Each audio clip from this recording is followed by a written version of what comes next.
Welcome to Savvy Sabs podcast. I'm your host, Sabrina Salvati. My special guest today is Glenn Greenwald. He's a journalist and he's also the host of System Update. Welcome back, Glenn.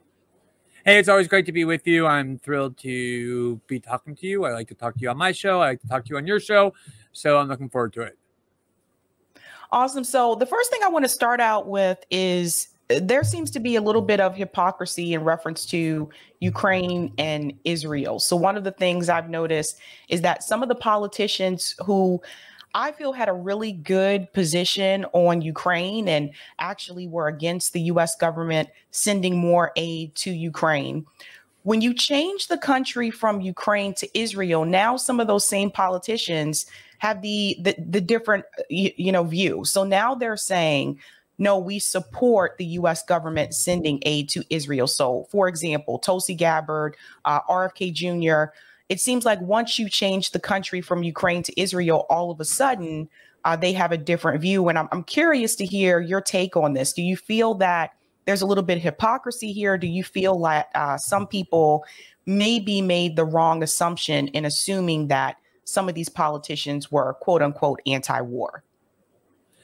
No, I don't feel there's a little bit of hypocrisy. I think there's a gigantic amount of hypocrisy with people that you named, but also, many people who identify as being on the America First or MAGA wing of the Republican Party. Let's remember that almost all of the opposition to the U.S. role in Ukraine, the war in Ukraine under Joe Biden, came from, at least in D.C. circles, from the populist or anti-interventionist or America First wing of the Republican Party. There are obviously people on the left who, in the United States, who also were opposed, but none in Congress. So every Democrat in Congress, including Ilhan Omar and AOC and Bernie, et cetera, voted in favor of billions of dollars going to the war in Ukraine. And it's not like this should be a surprise. I saw this coming. I did entire shows where I pointed out that it seems like this anti-interventionism that the right, I think, for good, has kind of rediscovered this idea that it's disastrous for the American people, even though it's good for the arms industry to be engaged in wars one after the next that have nothing to do with their national interest. You could see ahead of time that they were getting ready to change the minute the country, instead of being Ukraine or Syria or Libya, where they opposed it, was Israel, where they got in favor of it. In fact, I had such members of Congress on my program like Marjorie Taylor Greene and Matt Gaetz and Mike Johnson and a few others. Mike Johnson's not a great example. I don't know what the issue today is. I mentioned him, though, because he's the new possible speaker after the first 7 failed. But I had him on my show as well. And when Marjorie Taylor Greene and Matt Gaetz would express their opposition to the war in Ukraine, they would say things like, well, Ukraine is not the 51st American state. We can't afford to go and defend Ukraine and help Ukraine better their country when we have so many problems in our own country. In order to improve, Marjorie Taylor Greene would talk about how women can't even get baby formula. We have this opioid crisis, all of which is true. But then I would say to them, well, doesn't that apply to Israel as well? Israel is also not the 51st American state. And suddenly everything would shift. And of course, right now, I don't think you have a single Republican in Congress, not one, standing up and saying, I'm opposed to U.S. aid to Israel. I think only Rand Paul is doing that, and that's based on his principle about foreign aid, but every other one is doing that. And the reason is obvious, which is that the political pressure in the United States to punish politicians who don't support Israel is higher than it is for any other issue. John Mearsheimer and Stephen Walt wrote the definitive book about that back in 2006 called The Israel Lobby. It's because there are a lot of American Jews who are very politically active with an affinity for Israel. There are a lot of evangelical Christians who have the same affinity for Israel, though for different reasons. And then there's just kind of this national security state that has long partnered with Israel. And so the shit show, excuse my language, that gets generated if you try and push back on Israel at all is so enormous that almost no politician would be willing to do it. Just the last point is the last politician that tried was Bush 41 back in the late 80s, because George Bush was surrounded by these realist sort of foreign policy advisors along the line of Mearsheimer, people like Jim Baker and Brent Scowcroft. And they were saying, why are we giving all this money to Israel when they keep pursuing policies that harm our national interests and our national security, like expanding settlements? And they told the Israelis, if you don't stop expanding settlements in the West Bank, we're going to hold up our loan guarantees. We're not going to keep giving you money to do things that harm our country. And the political backlash was so enormous. James Baker was widely branded an anti-Semite that no politician was willing to do it again. Once Clinton got into office, when he defeated Bush 41, he and Hillary were so pro-Israel that all of that pressure ended and it never came back. That is very interesting. I didn't know about that with Bush 41, but I did know that Cynthia McKinney also received a lot of backlash in reference to this particular issue, as did Dennis Kucinich. I'm sure you know, like they actually redrew Dennis Kucinich's district so that he didn't have one to get him out of Congress. Oh yeah, I mean, over the years, anyone who was a little bit out of line in Israel, who dissented in any way, was destroyed. They were removed from Congress. They would rewrite the rules. And let's remember that, you know, I would say the 2 or 3 Democrats in Congress who are most vocal and kind of courageous on this issue are Ilhan Omar, Rashida Tlaib, and Cori Bush. I see some good things from Ayanna Pressley too, but these are the kind of people in the recent years. There's a couple others like Betty McCollum and others, but when Rashida Tlaib and Ilhan Omar ran in their primaries, they faced heavily funded primary challenges. Ilhan Omar almost lost her primary challenge. The last time she ran, she won by like 1.5 points. And that was because AIPAC and the Israel lobby poured a ton of money into, you know how the game works. They find these centrist-y sort of like black politicians.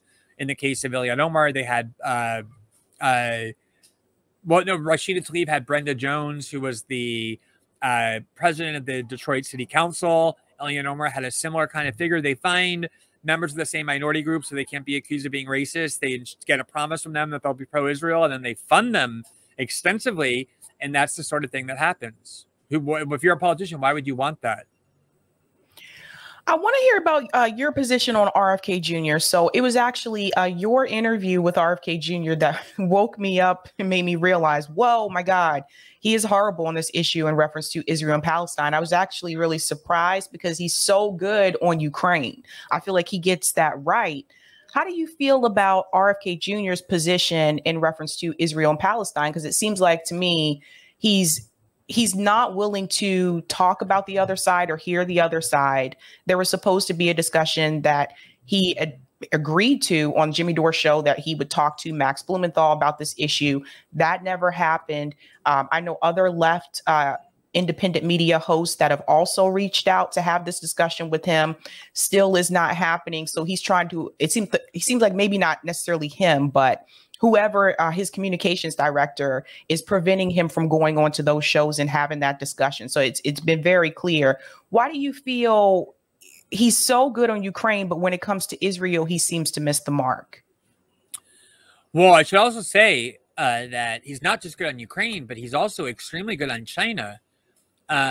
In fact, when I asked him about the U.S. posture to China, he was very critical of the Biden administration for taking antagonistic and provocative steps toward China. He all but blamed the United States for the risk of Chinese intervention or invasion into Taiwan, saying that by militarily encircling China with all these bases we have in South Korea, Japan, the Philippines, etc., that we're almost forcing China to do this. And it's a kind of remarkable thing for a politician to say, to blame Washington for tension between China and Beijing. So I thought that was impressive too. And when he was on my show, he spouted not just the kind of pro-Israel rhetoric you're used to hearing from the Democratic Party, but he went even further. I mean, he was almost unwilling to even pay lip service to the rights of Palestinians or the need to protect Palestinian civilians. He absolved Israel in every way. But the one thing I liked about him was that I feel like he's open-minded. Like he's sort of been this very, I mean, remember, he was born into the, Democratic Party royalty. And the whole family is inculcated in the idea that Democratic Party orthodoxy is the right way to think about the world. And that's what he was trained to believe since birth. And so I felt like he was open-minded, and he got radicalized by COVID, and that caused him to rethink. And so on my show, when I said to him, I said to him exactly what I noted earlier I had said to Marjorie Taylor Greene and Matt Gaetz and others, which is, well, if you're so firmly opposed to the war in Ukraine because you say we can't afford that with all the problems we have at home, Why do you want to give $4 billion a year to Israel when a lot of their citizens have financial rights that many Americans don't have, like access to healthcare and free college? Why is it that you think we should send our money to there? And he even said, you know what, now that I'm thinking about it in this interview, maybe you're right. Maybe we shouldn't. So I was very impressed that he was willing to be open-minded right in the middle of the interview. What happened, though, after was there was some recording that they tried to say that he was suggesting that Jews were designing biological weapons that they would be genetically immune to, and they branded him as an anti-Semite. And in response, instead of saying, you know, this is pathetic and this is laughable what you're trying to do, he jumped through even more hoops to try and prove that he's not anti-Semitic. In fact, that he's so pro-Israel that if anyone's anti-Semitic, it's Debbie Wasserman Schultz and the other people who were accusing him of being that. And he is now so far beyond when it comes to defending Israel, even where the worst Democratic Party, I mean, he went to Rabbi Shmuley. These are like the descendants of Meir Kahane and like Israeli terrorists. And ever since then, he's gotten worse and worse and worse, and just like spouting the most offensive and primitive pro-Israel propaganda without any consideration for the other side, the way even the worst Democrats are willing to give lip service. That honestly, to me, it's, you know, really contaminated my view of his presidency and his presidential campaign. Yeah, it's really interesting. I also thought it was interesting that Dennis Kucinich, I was really surprised that he was a part of the campaign for so long, because Dennis Kucinich was really vocal in reference to the Palestinian struggle on the national stage. Like when he ran for president, he was very sympathetic to what the Palestinian people were going through. So I was kind of surprised that he stuck with it for as long as he did. I mean, he's no longer RFK Jr.'s campaign manager, but I was surprised he stuck with it for as long as he did, because I knew he had the exact opposite position in reference to Israel and Palestine as RFK Jr. Yeah, my guess, knowing Dennis a little bit, and, you know, he wasn't just good on Israel and Palestine. I mean, Dennis Kucinich was one of the most left-wing members of Congress over the last 6 or 7 decades. Like if you were to list the most left-wing members of Congress on all issues, you would put Dennis Kucinich in, let's say, the top 10 of most left-wing members of Congress since like the 1970s. And, you know, he didn't begin that way. He began as like a mayor of in Ohio who, you know, kind of grew out of Ohio pro-labor politics, but he got increasingly radicalized in foreign policy. My guess is, and again, I don't want to speak for him because I don't know this for sure, but knowing what I know, is that he saw the same thing in RFK Jr. that I saw. And a lot of people who supported RFK Jr. in the beginning, including donors, saw this idea that he was willing to hear the other side, that he was willing to reconsider his views, that he had come to see during COVID that a lot of the institutions of authority he had long trusted were in fact corrupt and deceitful and shouldn't be trusted. And Dennis Kucinich, I'm sure, thought that if he could exert his influence on RFK Jr. enough, he could at least get RFK Jr. to reconsider a lot of the views that he had been trained from birth to hold. And instead, Dennis Kucinich watched him get even more radically pro-Israel. And again, I don't know for sure, but my guess is not just on that, but on the other issues, it just didn't click anymore. The hope that Dennis Kucinich had, I think, ended up being weakened.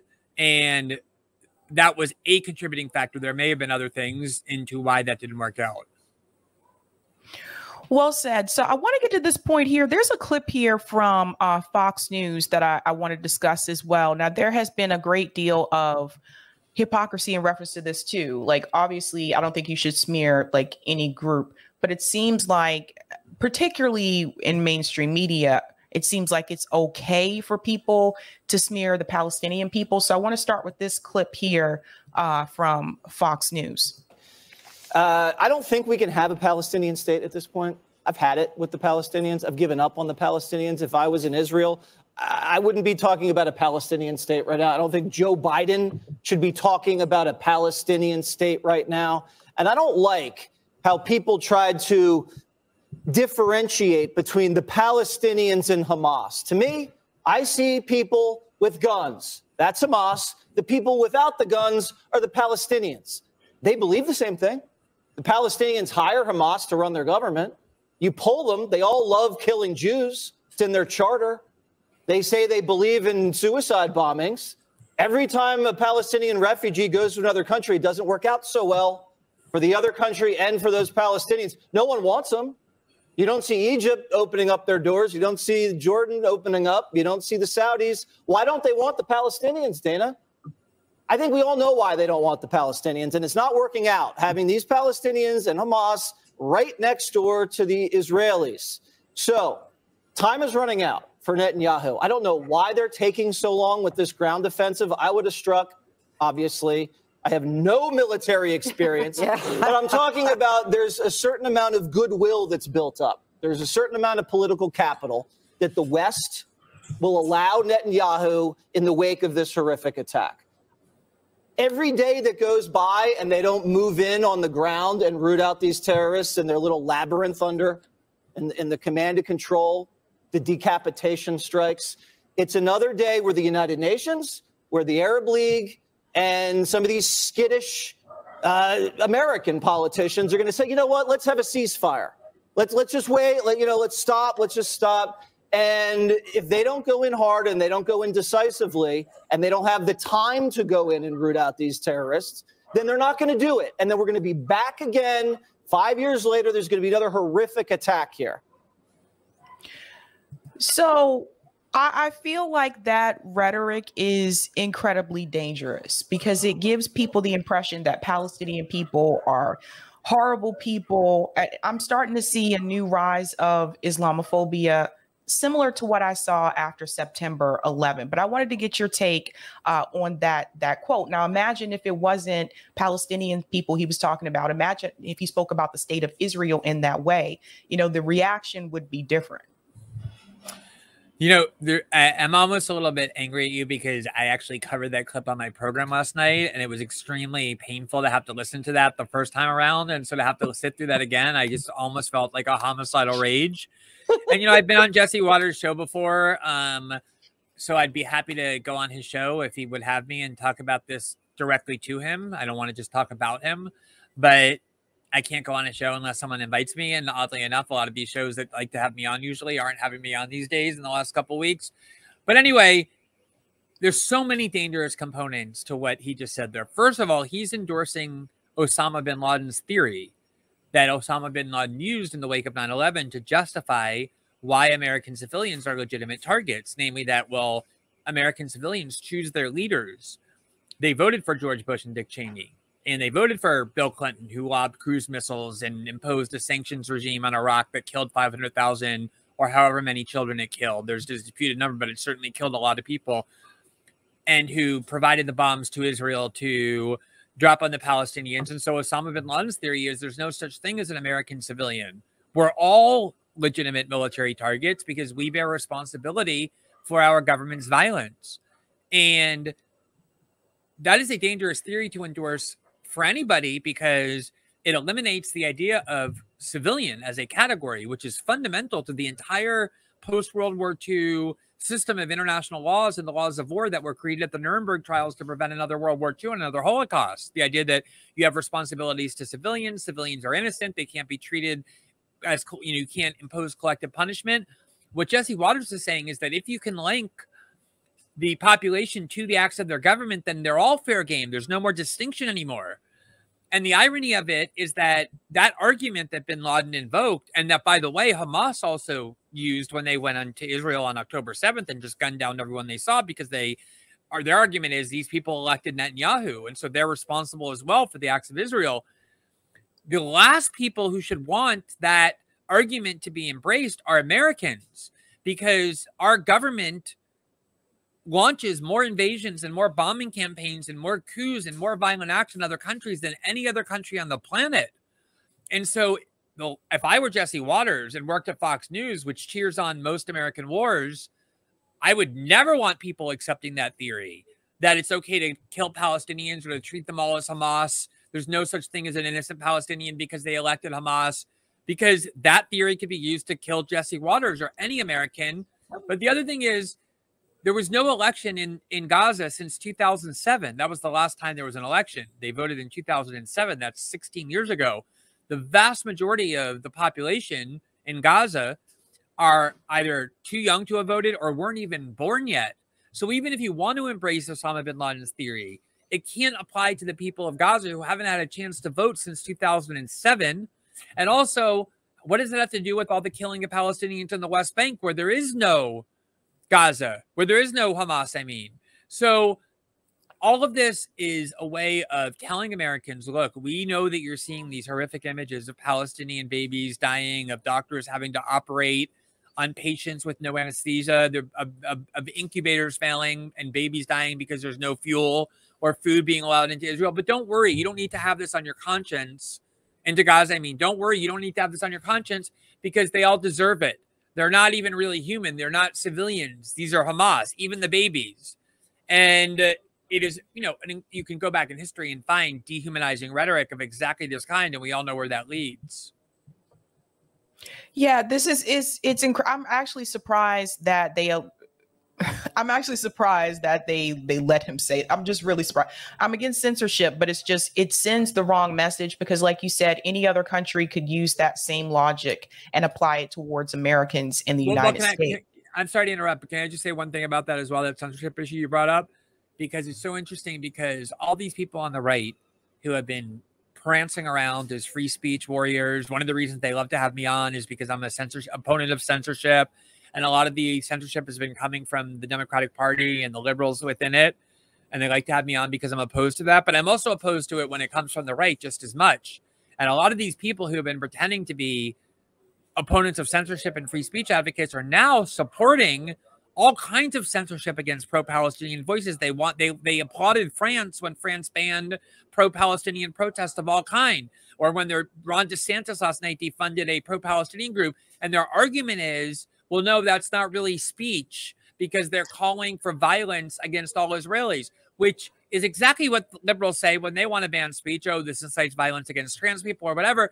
But tell me, if that is the grounds for censorship, that if you call for violence against a group of people, you can be censored. What is that we just heard? How do you justify then allowing what Jesse Waters said, which is go kill all the Palestinians because there's no such thing as a Palestinian civilian? That's right. And that leads me to the censorship issue, because I have noticed a difference in reference to this too. Now, I'll start with YouTube and then I'll move on to the Daily Beast article.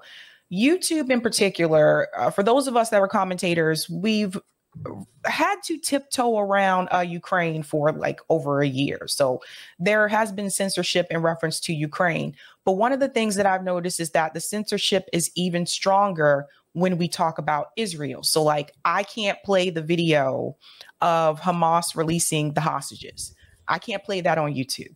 Facebook is censoring that too. They're removing that, taking those things down. So what they're doing is they're saying that basically this is promoting like terrorist organization. That's another one that they've been hitting people with.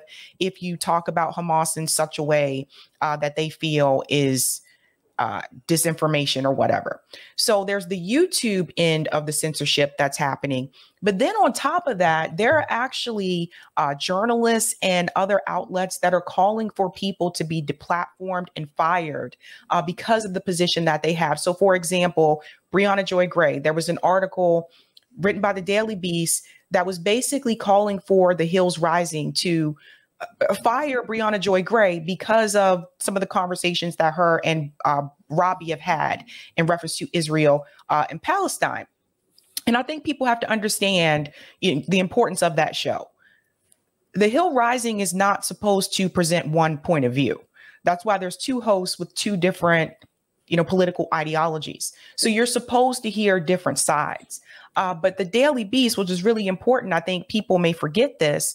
When Kim Iverson was still a part of the Hill Rising, they actually wrote a smear piece against her too. They wanted her to be removed from the Hills Rising. So this isn't the first time that they've done this. But it was really interesting to me that here we go again, where you have news articles and these outlets that are calling for the removal of other commentators or other journalists because of they're presenting the other side. And I wanted to get your perspective about that, because this also happened when Briahna Joy Gray had the interview. I forget the guy's name. She interviewed someone, I think, that used to work with the State Department in reference to Ukraine. And there was a clip that went viral on Twitter when he said, "What about the women and the children?" And they showed her like rolling her eyes. And so people obviously took it out of context, that kind of thing. And they were people like on Twitter calling for the removal of her her Bad Faith podcast, calling for the removal of her from Rising as well, and then also her Patreon. So this isn't the first time this has happened, but what I have noticed in reference to Israel, I think the censorship is even stronger. Oh, for sure. I mean, it's been the case for a long time in the United States, and it still is, that the most frequent targets of censorship of all types in general, in the West, in the United States, on college campuses, are pro-Palestinian voices. Those are the people who most frequently are the targets of censorship campaign. And I know a lot of people on the right don't believe that. They think that they're the most frequent targets of censorship campaign. They are often a target of it, as are people who are left-wing. Basically, anyone who's anti-establishment is. But the real targets of censorship in the most frequent and common way, in the most shocking ways, are pro-Palestinian voices. The first time that I ever wrote about one of the topics I now focus on the most journalistically, which is big tech censorship of political speech, was back in 2016. And the very first story I did was a story on how Facebook each week receives from the Israeli government a list of Palestinian activists, Palestinian journalists, Palestinian politicians who Israel wants banned and removed from Facebook on the grounds that they're inciting violence and terrorism. Now, obviously, to the Israeli government, inciting violence and terrorism is what they consider anyone to be doing who criticizes the Israeli government. So if you say, I think the Israeli occupation of the West Bank or the blockade of Gaza is immoral and illegal, they consider that an incitement of violence.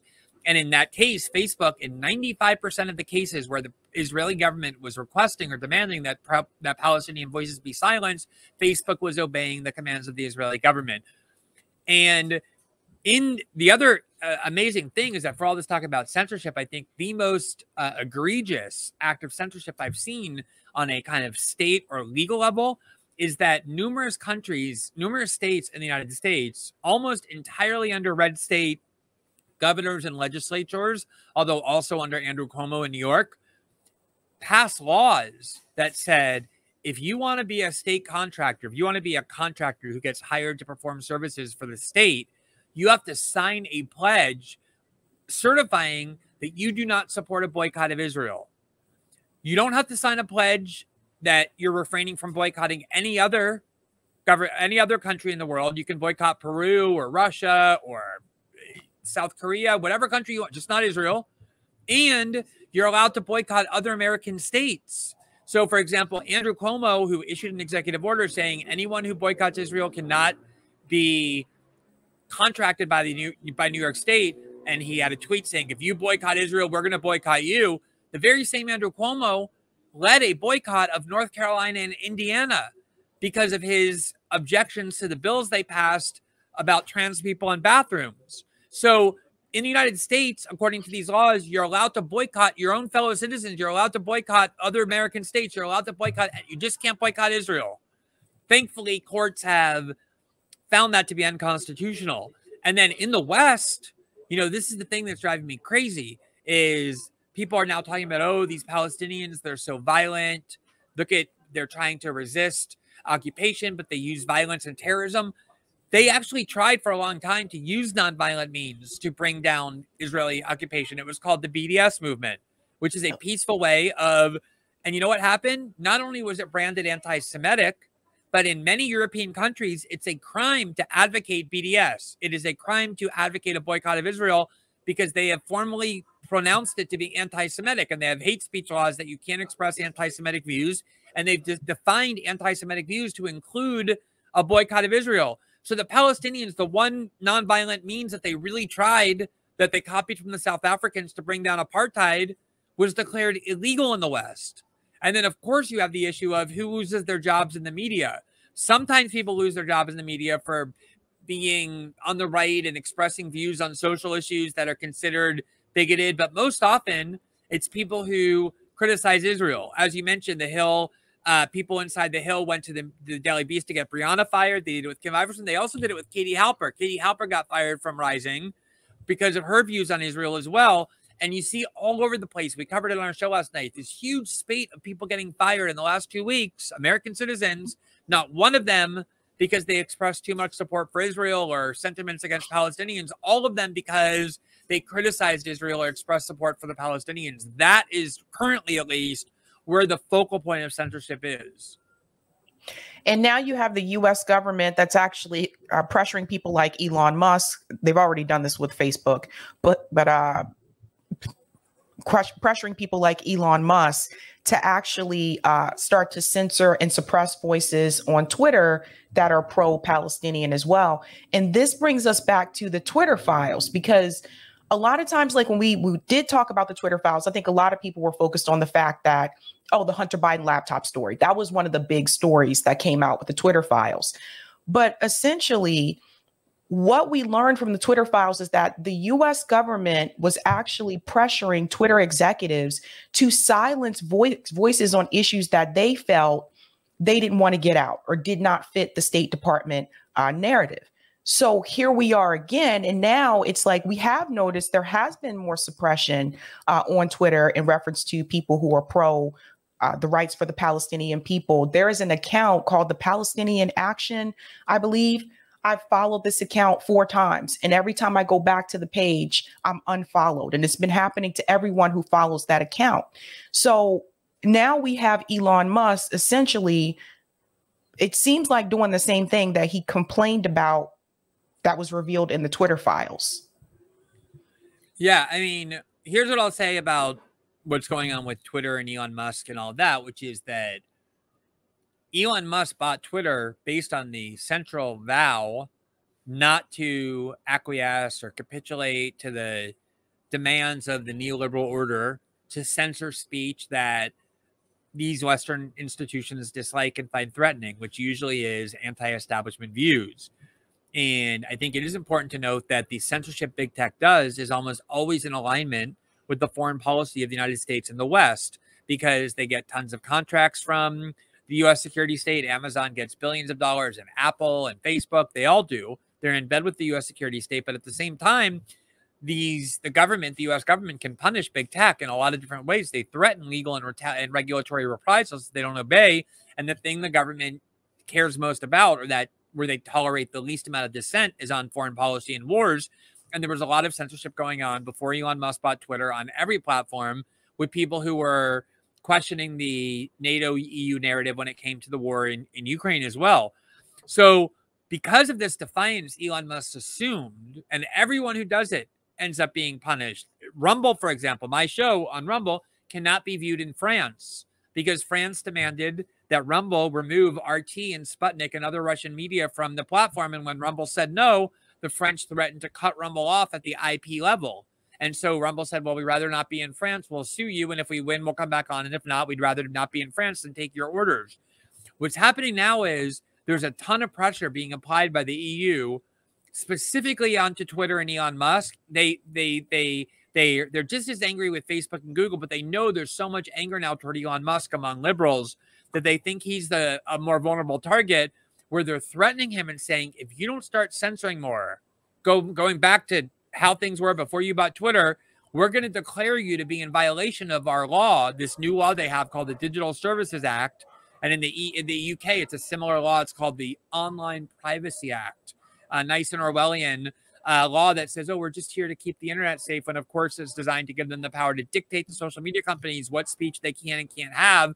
And the fines for disobeying them are enormous. It's 6% of the overall revenue of a company, not 6% of the profit, 6% of the overall revenue, which can be crippling to any company if they actually get that fine.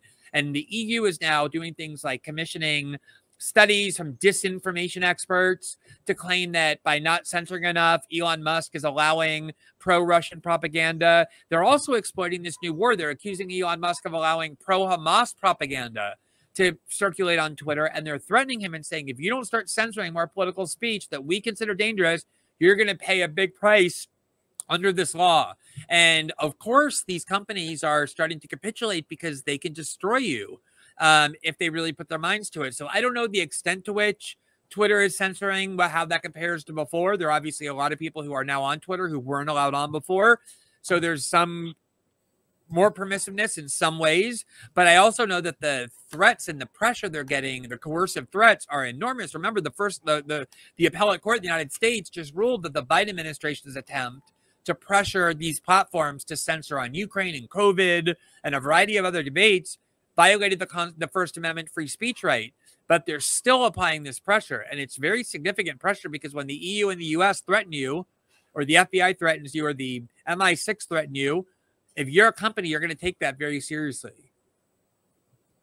This is also transferring over to the students too. So I live in the Boston area. There's a lot of college students here. I'm sure you heard about the letter that was written by some of the students at Harvard University. Those students have faced a lot of criticism, but also their future careers have been threatened. They actually had posters. They took their pictures and basically enlarged their pictures, put them on trucks and drove them around campus, calling them anti-Semitic. Like, these kids have been attacked tremendously. Two of those students that wrote that letter, they were actually at one of the protests in Boston that I went to, and I want you to hear what they had to say. We know firsthand what these attacks feel like. There are lists with our names on it demeaning us and slandering us. They paraded a truck around campus with me and Amari and other organizers' face and names on it, and attempted to derail our organizing. Billionaire Bill Ackman is mobilizing the ruling class to make us unemployable. But we shall not be deterred. We stand proud. We raise our flag. We raise our sign. We wear the fear. We wear them. Shamefully, it is primarily Black and Arab students that are facing the brunt of these racist attacks. They can plaster our names and faces on trucks. They can parade through Harvard Square calling us anti-Semites. They can even attempt to make us unemployable in the future. But none of that changes our solidarity with Palestine. And the fact that we believe in a free Palestine from the river to the sea. So those were two of the students. Those two in particular have been attacked the most, I think. But those are two of the students that wrote that letter from Harvard University. Now, I have to say, like, when I was in college, when I was in undergrad, social media didn't exist. So we didn't have TikTok, we didn't have Facebook. And honestly, I didn't watch the news much when I was in college anyway, but when I did, I watched mainstream media. The students today, though, they are so far advanced from where I was when I was in undergrad, Glenn. Like, they know that mainstream media is not telling the truth. I don't even have to explain this to them. They get it. They see the stories on TikTok. They see the coverage that's happening from outlets like Al Jazeera, which they're trying to get that banned too, by the way. So they're more open to watching independent media and seeking out information for themselves and not just listening to what's told to them by their professors. So they are far ahead of where a lot of us were back when I was in college.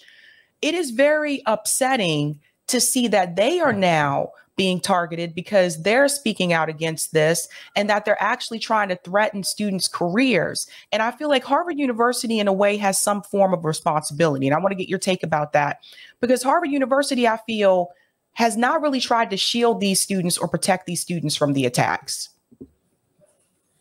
Yeah, I mean, first of all, I find it so ironic because there are all these journalists and pundits who love to brand themselves as like courageous, like, oh, we're such bold free thinkers, we're willing to stand up and defy conventional wisdom and say the things you're not allowed to say. And like, what do these people really say that like is really so provocative? Like, oh, they say like, oh, there's only two sexes, and they stand up to the big trans lobby. Who cares? Like, there's nothing risky at all about doing those sorts of things. Those are LARPers. Those are frauds. It takes real courage for those students you just showed to stand up knowing that they're being targeted by extremely powerful people. Remember, the person who led the campaign, who initiated the campaign to make sure that there's public lists of the names of these students that circulate so that nobody can hire them, is a billionaire hedge fund manager. Bill Ackman and a bunch of his friends in Silicon Valley and elsewhere on Wall Street chimed in and said, yeah, I want this list too. I would never hire these people. And instead of backing down and being careerists and apologizing and crawling into a corner quietly, as was intended that they do with these threats, they got back up and picked up a microphone and they defended the views and ideas, no matter what you think of the ideas themselves, that are actually risky to express right now. As I said, that's the United States is overwhelmingly a pro-Israel country in terms of the power centers, and has been for decades. And to do that requires real courage, not the kind of like, I'm going to write a New York Times article on why trans people shouldn't be swimming on the swim team or whatever, and look at how brave and courageous I am. That's what's actually courageous. And if you have the names of those students, I would love to have them to try and get them on my show, because that's the kind of thing I think you want to foster in college students, is that kind of independence. And the other thing is, you know, I think that one of the things that is so ironic is that the entire American right has basically been standing up and saying for years now that college students are whiny and college students are the ones who insist that all the viewpoints that upset them be silenced so that they can feel comfortable. You know who's doing that right now? The American right, big parts of it. Not everybody. There are some who are contesting that and saying, no, the censorship is wrong. But most of them are saying, right now, Jews feel very uncomfortable in the United States. They feel intimidated. We can't allow pro-Palestinian protest on campus. These students don't seem whiny and scared to me. These students aren't the ones saying, protect us from pro-Israel speech. These are the students who are being brave. The people who are crying in that little snowflakey way are supporters of Israel who are saying, oh no, we're just so traumatized right now. We can't be exposed to any views that are pro-Israel because, or that are pro-Palestinian, because that scares us. And it's just so ironic how they love to pretend that they're these strong, powerful people, when in reality, they've become exactly that which they love to mock. So I want to get to this issue here in reference to censorship, which is the Westminster Declaration. So I saw that yourself, Matt Taibbi, and people like Michael Shellenberger signed on to this. So I wanted to get your perspective about this declaration here, if you could explain to people what this is about. Sure. So one of the things that I was reminded of as you were talking about the college students and the things that are being done to them for the crime of criticizing Israel is that one of the kind of splits that I've had with the left, parts of the left, not all of the left, obviously, the good parts of the left, which include things like this show and this platform, I have better relations with them than ever. But the kind of part of the left that remains loyal to the Democratic Party, at the end of the day, one of the main splits has been over the censorship issue, because they support censorship so often. And my argument always is, look, even if you don't care about censorship as a principle, even if you don't think it's inherently dangerous, even if you don't care if the voices of your political adversaries are silenced, the reason to oppose censorship is because when you institute and implement these powers, eventually it's going to come for you. It's going to start being directed toward your allies and to the views that you support. And we don't have to look any further than what's happening right now. And what you just showed, that the kinds of censorship methods that the liberal left has endorsed, the mainstream liberal left that supports the Democratic Party, is now being turned around now that it's members of the left who are expressing the views that are hated, and they are being censored. And people who have been cheering censorship over the last 6 or 7 years don't have much of a ground, much moral credibility to stand up and object. So the idea of this declaration was to come together, people across the political spectrum, and say, ignore specific examples of, because once you get into specific examples, it's very hard. People get emotional. We all do. We're human. And we get so emotional about an issue that we say, this is so hateful and dangerous, we can't allow that. So the idea is, let's just affirm principles without regard to specific issues that we're going to apply in all cases.